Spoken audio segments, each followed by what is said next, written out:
In the beginning, when the earth was made, before the borders of the world stood, or ever the winds blew, before the thunder and lightning, or the foundations of paradise, before the fair flowers were seen, or ever the movable powers were established, before the innumerable multitude of angels were gathered together, or ever the heights of the air were lifted up, before the measures of the sky seen, or ever the chimneys in Sion were hot.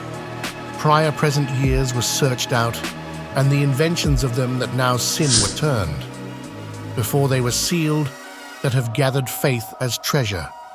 I consider these things, and they all were made through me alone, through none other. By me also they shall be ended, and by none other. Then answered I and said, What shall be the parting asunder of the times? When shall be the end of the first, and the beginning of it that followeth? He said unto me, From Abraham unto Isaac, when Jacob and Esau were born of him, Jacob's hand held first the heel of Esau, because Esau is the end of the world, and Jacob is the beginning of it that follows. The hand of man is between the heel and the hand. Don't ask me what this means. I answered then and said, O Lord that bearest rule, if I have found favor in thy sight, I beg you, show your servant the end of your signs. You revealed part of it to me last night. He answered and said unto me, Stand up upon thy feet, and hear a mighty sounding voice.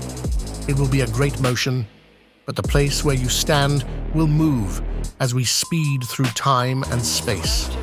When it speaks, don't be afraid, for the word is of the end times, and the foundation of the earth is understood. Why, you may ask? Because the speech of these things tremble and is moved, for it knows that the end of these things must change. When I had heard it, I stood up upon my feet, and heard a voice that spake, and the sound of it was like the sound of many waters. Behold, the days come that I will begin to draw nigh, and to visit them that dwell upon the earth. I will make inquisition of them, those that have hurt unjustly with their unrighteousness, and when the affliction of Sion is done. The world that shall begin to vanish away shall be finished. Then will I show these signs. The books shall be opened before the heavens, and they shall see all together. The child of a year old shall speak with their voices. The women with child shall bring forth untimely children of 3 or 4 months old, and they shall live and be raised up. The sown places appear unsown. The full storehouses shall suddenly be found empty.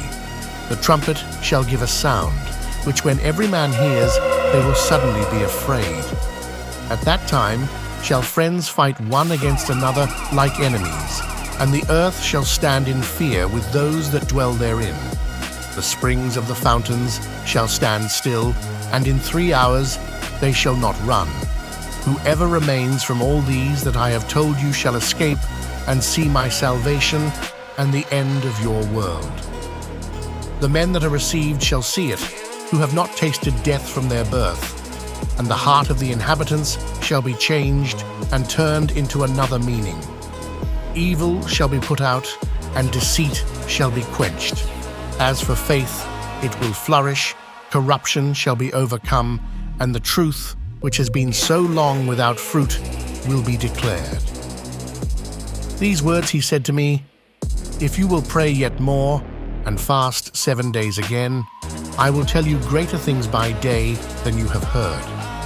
For your voice is heard before the Most High. The Almighty has seen thy righteous dealing. He has seen your chastity, which you have had ever since thy youth. God sent me to shew you all these things and to say to you, Be of good comfort, have no fear. Don't worry on the times that are past, to think vain things, that you may not rush the latter times. After this that I wept again, and fasted 7 days, that I might fulfill the 3 weeks which he told me. The 8th night was my heart vexed within me again, and I began to speak before the Most High. My spirit was greatly fired up, and my soul was in distress. I said, O Lord, you spoke from the beginning of creation on the first day, and said this, Let heaven and earth be made, and thy word was a perfect work.